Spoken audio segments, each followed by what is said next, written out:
Hi, this is Skip Stewart, Chief Improvement Officer with Baptist Memorial Healthcare. Today, we would like to talk once again about the voice of the process. And of these three helpful questions, this third question is really focused on the voice of the process. How will you know when you have accomplished your challenge? Now, there's two principles that can be helpful when it comes to understanding data. The first principle, no data have meaning apart from their context. And the second one, while every data set contains noise, some data sets may contain signals. Therefore, before you can detect a signal within any given data set, you must first filter out the noise.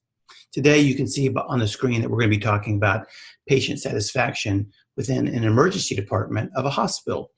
Now, if you remember from the last video, this is just a simple run chart you're looking at, and it's a graph where one scale represents time and the other scale represents values of the measure of interest. Now, that solid green line that you're looking at on the screen there is the average of those values. This is a run chart of the mean satisfaction score each month for the emergency department of a hospital. Any measure you might use will vary in the normal course of events. Some months it'll go up, and other months it'll go down. If you do not know how to determine when a change has occurred, you will have difficulty in separating meaningless changes from a signal of a real change that you're actually making progress towards your challenge or goal. Now, the goal here provided by a leader is 90, which is the voice of the customer. But remember, comparing numbers to goals will not lead to the improvement of the process. If we calculate what is known as the natural process limits, those red dashed lines there, on both sides of the average of this running record, we have created what is known as the process behavior chart, which is the voice of the process. The process behavior chart allows you to differentiate between routine, normal variation and exceptional variation.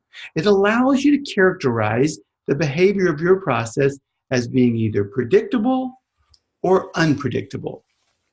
If you remember that first principle of understanding data, no data have meaning apart from their context, it's very common for folks in the business world to compare values to each other in spreadsheets and tables. If you were to look at October 2016 with a mean score of 82.5 and compare it to the October score of 2017 with a mean score of 88.5, one might decide that they have improved, but this would be incorrect. The same process that produced the 82.5 also produced the 88.5. So now we're going to look at, sometimes we tend to interpret things as trends. You can see the one that I'm bringing attention to here on the screen. But this is really just something that we have created in our own mind. If we look at the data within the context, there is no evidence of improvement and there's no evidence of things getting worse over this period of time. This process is predictable. When a process is predictable, like this one, the process behavior chart defines what you can expect in the future.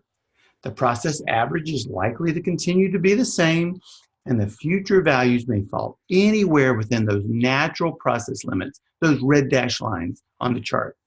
When a process is operated predictably, it is operating as consistently as possible.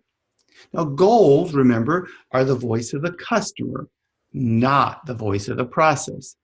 The goal approach does not reveal any insights into how the process works. Now, please do not misunderstand. We need goals, but we must understand the difference between the voice of the customer and the voice of the process if we hope to ultimately have these two voices in alignment. Finally, if this process could talk, it would say, I am statistically predictable or consistent. I'm doing the very best that I can do. On any given month, I will produce a mean satisfaction score in the ED anywhere between 80 and 92. But on the average, I'll produce a mean patient satisfaction score of 86. And none of this will be considered unusual, but is just my normal routine variation. If you do not like my performance, and if it does not meet the requirements of the voice of the customer, then you must fundamentally change me. Here are two mistakes that we tend to make in analysis of data. You can come back and pause and look at these on your own. And there's three things that most folks will always do when they're encouraged to pursue a goal. They will work to improve the process, assuming they know how. Many times, unintentionally, they will distort the system or they will distort the data. Here are three great resources for you. And until next time, show me your thinking.